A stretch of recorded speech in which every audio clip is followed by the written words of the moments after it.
What a Foolish Son Taught the King, a souvenir from the underworld.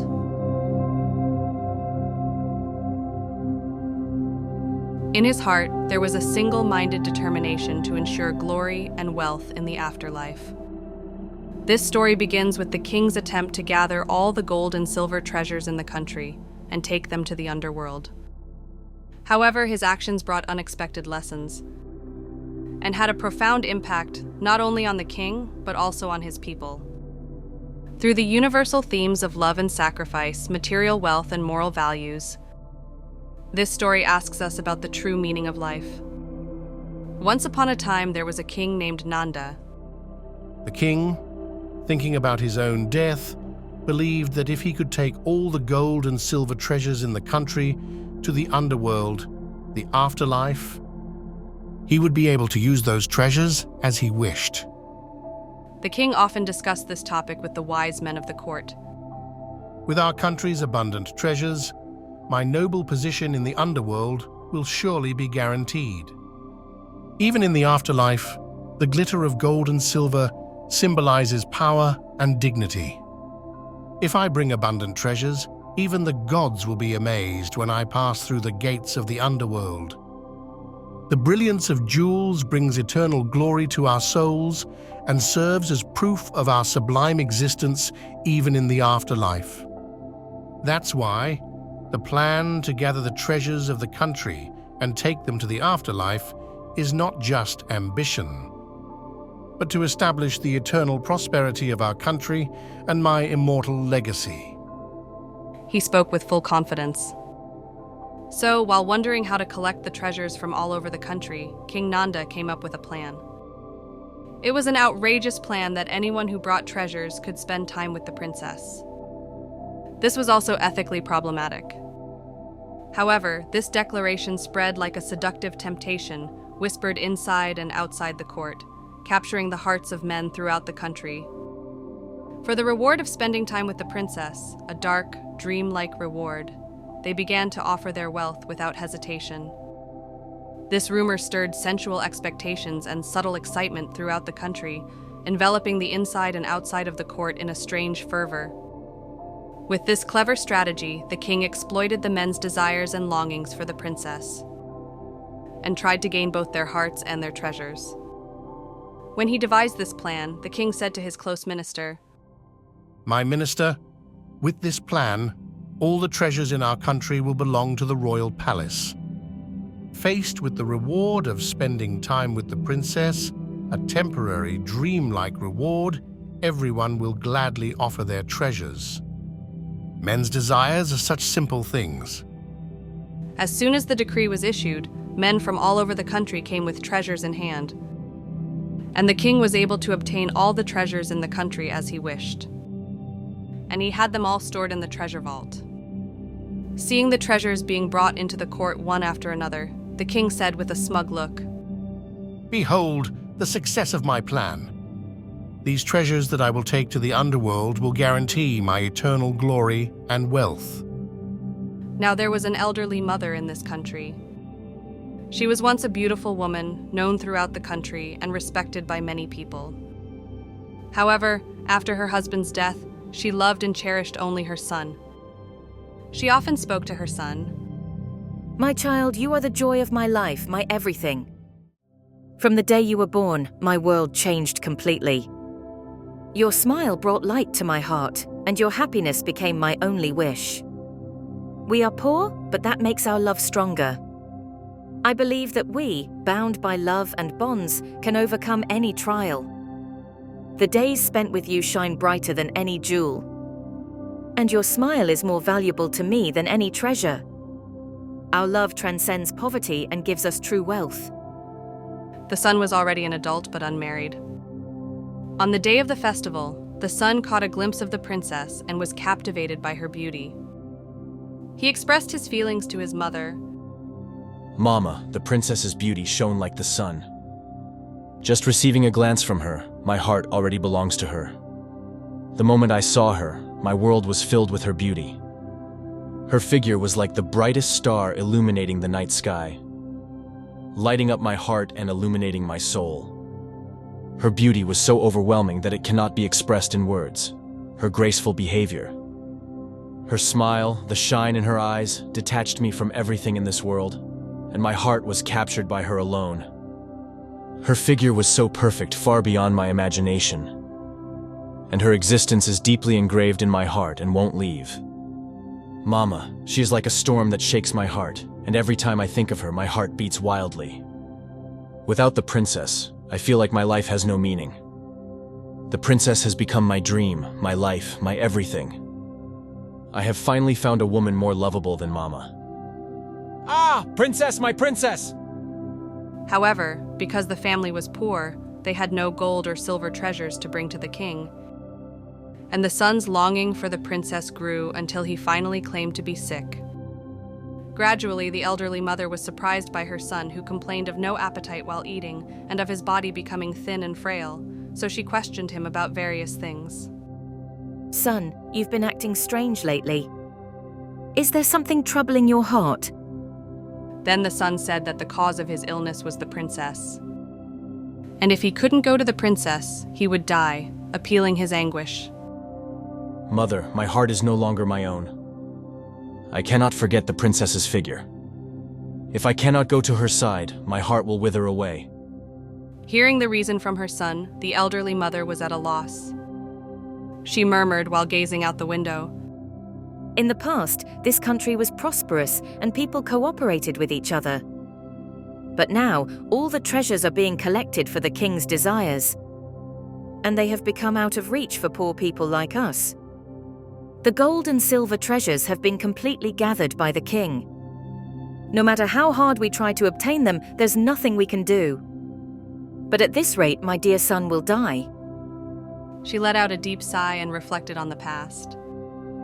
The happy days she once spent with her husband, and how she raised her son while fighting loneliness after his death. At this moment, the elderly mother suddenly remembered. When she buried her husband, she had buried a single gold coin with his body as an aid for his journey to the underworld. Ah, that's right. We still have hope. If we have that gold coin, at least you might be able to go to the princess once. She spoke strongly to her son. Hearing this, the young man somehow instantly regained his strength and went to the cemetery with joy and courage, and dug up a single gold coin just as his mother had said. With the gold coin in his hand, the young man said, Mom, with this, I might be able to meet the princess. I believe this gold coin will change our destiny, he said with emotion. He rushed to the castle and waited for the princess to appear, his heart leaping with the thought that his long-held wish would be granted. However, the king became suspicious that the young man had brought a gold coin when all the gold and silver treasures in the country should have been collected. The king stared at the young man and said in a stern voice, Where did you get that? You probably stole it. If you don't answer honestly, I'll have you tortured. You should know that theft is not tolerated in this castle. Then the young man spoke to the king with a dignified attitude. This gold coin is from my father's grave. When my father passed away, my mother buried this single gold coin, precious to our family, with his body as an aid for his journey to the underworld. It was offered as a final respect to my father, and as an offering for his spirit to depart in peace. Today, I came here with that precious gold coin to pay respect to my father's soul and to fulfill my deep wish. I have no reason to steal. For our family, this gold coin has a meaning beyond just a piece of metal. It is a symbol of love, memory, and hope. I stand here with courage to carry on my father's will and to fulfill my heartfelt wish. Your Majesty, quickly the princess. Quickly the princess. Quickly, the princess. My own princess. Hearing the whole story, the king became interested and ordered his servants to verify it. He ordered his minister, Verify whether the words of the young man before me are true. If this story is true, it may hold a value beyond mere treasure. I cannot believe that a single gold coin is just a piece of metal. That gold coin may hold a special story or a deep meaning. If the young man's words are true, It is something beyond mere material value. And it may bring us an important lesson. It will shed new light on the history of this country, our values, and our understanding of life and death. That's why it's important to uncover the truth. On the king's orders, the servants immediately headed to the cemetery and examined the grave to verify the truth of the young man's words. As the young man had said, the grave had been dug up. When the servants reported the state of the grave to the king was surprised by the gap between his assumptions and reality and fell into deep contemplation. I tried to collect all the treasures in the country without leaving any behind and take them to the afterlife. But what a thing this is. My desire was to secure wealth and power that would continue even in the underworld. However, after hearing the story of this young man's father, I am deeply troubled. He couldn't even take a single gold coin to the underworld, could he? This fact is completely different from what I have believed. My plan to take wealth to the underworld may have been just a futile effort.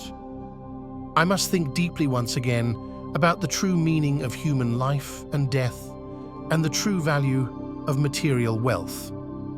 Was what I have been aiming for truly valuable? Or was it just a fleeting dream? This young man's story is a great revelation to me and may fundamentally change my way of thinking. The king acknowledged his own mistakes and was driven by deep remorse. Your Majesty, what about the princess? The king, no longer hearing the young man's words at all, changed his previous thoughts and sang of this state of mind. He began to recite a poem elegantly. Treasures to take on the journey to death and use in the underworld. Infinite treasures are mine, but the man's father lies in the grave as he is, unable to carry a single gold coin. The king continued further. This eye-opening event teaches us the truth about what we can take to the afterlife. The story of this young man and his father gives us an important lesson. This poem and the king's words made a deep impression on the people of the court, and after a moment of silence, they let out a sigh of admiration. A wise minister near the king, knowing that the king had realized his own foolishness, nodded deeply and said to the king, "What you have just sung, Your Majesty, is the truth. After death, no treasure, no matter how beloved, can be taken with us. Even this body will decay after death. However, good deeds engraved in the heart remain beyond time." The minister continued. "If there is something that can be taken even after death, it is only the rewards of good and bad deeds done in this world while we are alive. In other words, the fruits of karma. If you practice seeking the right dharma and willingly give alms to the poor, it will become your own virtue, and you will surely receive good rewards in the afterlife as well." Then the minister recited another poem. "All people die and go to the next world. What they can take with them is only the fruits of their actions. The journey to death is taken alone. If you do good deeds, that is your reward. There is no doubt it is wonderful. Just single-mindedly give alms, and do so modestly." The king was moved by these words. Indeed, what we do in this world ultimately shapes our destiny. From now on, I vow to re-examine my actions and devote myself to my people and for a better world, He declared. The minister's teachings had a great impact not only on the king but also on the people of the court, and they held a new determination in their hearts. As for the young man's wish to spend a secret moment with the princess, it was forgotten. Though their dreams were different, neither the king's worldly dream nor the young man's dream came true. This series of stories explores themes such as the temporary value of material wealth and treasures, and the eternity of human actions, morality, and good deeds. The following are the main significances of the story. The first is the ephemerality of material wealth. The story begins with King Nanda's attempt to collect gold and silver treasures. He gathers the treasures from all over the country to secure wealth in the underworld, but ultimately realizes that this action is meaningless. This demonstrates the impossibility of taking material possessions to the afterlife and the temporary nature of material wealth.